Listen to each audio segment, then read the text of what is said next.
जंगल में कौवा और हिरण रहते थे। दोनों में गहरी मित्रता थी। अक्सर दोनों साथ रहते और मुसीबत के समय एक दूसरे का साथ देते थे। हिरण काफी हट्टा कट्टा और मोटा था, इसलिए जंगल के कई जानवर उसका मांस खाने की फिराक में रहते। किंतु जब भी वे हिरण के पास जाते, कौवा हिरण को चौकन्ना कर देता था और हिरण भाग खड़ा होता था। जंगल में रहने वाली एक लोमड़ी भी हिरण का मांस खाना चाहती थी। ये हिरण कितना हट्टा कट्टा और मोटा है, इसका मांस खाकर तो मजा ही आ जाएगा। लेकिन कौवा के रहते यह संभव नहीं था। एक दिन लोमड़ी ने सोचा, क्यों ना हिरण से दोस्ती कर उसका विश्वास जीत लूं और अवसर पाकर उसे कहीं दूर ले जाऊं और उसका काम तमाम कर दूं। तब जी भरकर उसका मांस खाऊंगी। उस दिन के बाद से लोमड़ी ऐसा अवसर तलाशने लगी जब हिरण अकेला हो और कौवा उसके आसपास ना हो। एक दिन उसे हिरण अकेला घूमता हुआ दिखाई पड़ा, तो लोमड़ी उसके पास गई और मीठे स्वर में बोली, मित्र, मैं दूसरे जंगल से आई हूँ। यहाँ मेरा कोई मित्र नहीं है। क्या तुम मुझसे मित्रता करोगे? मैं तुम्हें जंगल के उस पार के हरे भरे खेतों में ले चलूंगी। वहाँ तुम पेट भर कर हरी घास चरना।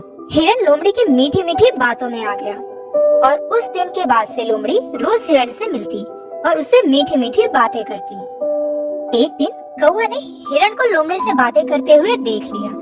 उसे लोमड़ी की मंशा समझ में आ चुकी थी। लोमड़ी के जाते ही वह हिरण के पास गया और बोला, मित्र, ये लोमड़ी दुष्ट है।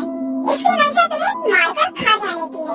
प्राण बचाने हैं तो इससे दूरी बनाकर रखो। मित्र, हर किसी को शंका की नजर से देखना उचित नहीं है। लोमड़ी बहुत अच्छी है, विश्वास करो, वह शत्रु नहीं हमारी मित्र है। उसके द्वारा मुझे हानि पहुंचाने का प्रश्न नहीं उठता। तुम निश्चिंत रहो।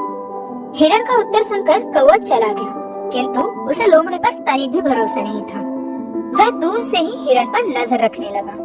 एक दिन लोमड़ी ने देखा कि मक्के के खेत में उसके मालिक ने मक्का चोर को पकड़ने के लिए जाल बिछा रखा है। लोमड़ी के पास हिरण को फंसाने का यह अच्छा मौका था। लोमड़ी हिरण के पास गई और बोली, मित्र, आज मैं तुम्हें मक्के के खेत में ले चलती हूँ। वहाँ तुम जी भर के मक्का खाना। हिरण तुरंत तैयार हो गया। दोनों मक्के के खेत में पहुंच गए, किंतु खेत में घुसते ही हिरण जाल में फंस गया। उसने निकलने का बहुत प्रयास किया, किंतु निकल नहीं पाया। हिरण ने लोमड़ी से सहायता मांगी। मित्र, जाल से निकालने में मेरी मदद करो।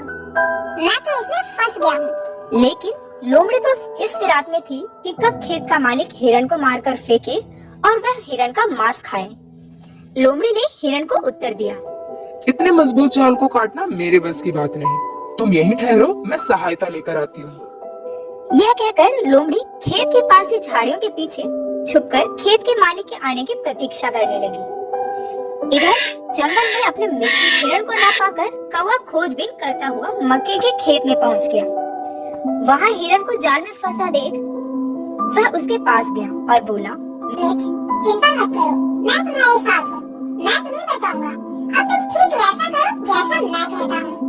सांस रोककर बिना हिले डुले जमीन पर ऐसे पड़ जाओ जैसे तुम मर चुके हो। जैसे ही खेत का मालिक जाल हटाएगा, मैं तुम्हें इशारा कर दूंगा और तुम वहाँ से भाग खड़े होना। हिरण ने ठीक वैसा ही किया। खेत के मालिक ने जैसे ही जाल हटाया, कौवे ने इशारा कर दिया और इशारा मिलते ही हिरण वहाँ से भाग खड़ा हुआ। हिरण को भागता देख खेत के मालिक ने हाथ में पड़ी कुल्हाड़ी को फेंक कर मारा, परंतु हिरण तो भाग निकला।